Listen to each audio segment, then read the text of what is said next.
agulha? Ah, você tomou já faz quanto tempo? 8. Essa aqui é agulha de criança, meu amor. Não é agulha de adulto. Eu não Isso é acredito. agulha de criança. E a agulha de adulto que tamanho? É assim. Você tá com medo de agulha de criança? Essa aqui é só de criança. Não machuca, não machuca você. Tá Vitor! bom? Segure na mão da tua mãe. Não, né, não quero. Então você já... Não coisa o braço. Seja homem. É, já que a tua mãe não foi, né? Fica bom. Já, tio. Aí, segure aqui pra mim em cima. E daí no outro lado do mesmo jeito. O quê? Do outro lado do Nossa, mesmo você jeito. quer uma? Não, uma em cada lado. Não falei que era uma em cada lado.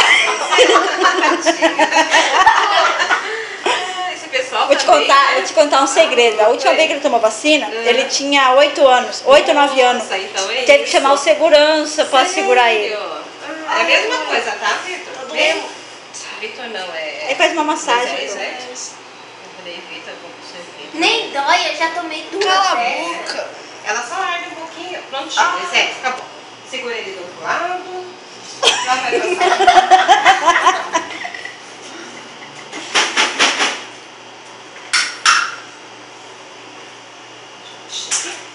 Pode soltar.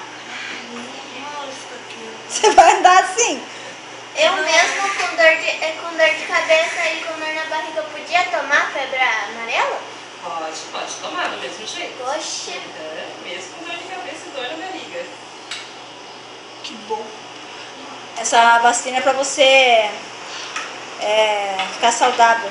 Principalmente quando você estiver casado. Principalmente, isso mesmo.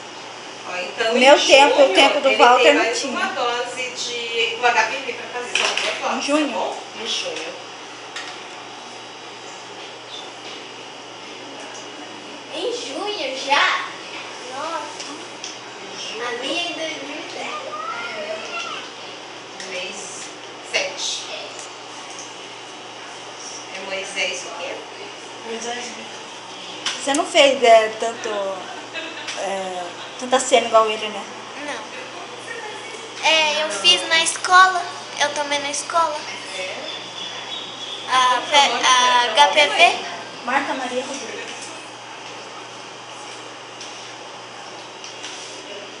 Imagina se ele tomasse na escola igual eu tomei. Meu pai, Cansa, nossa, boca. você vai apanhar. Vocês não estão em casa. Então desliga essa câmera.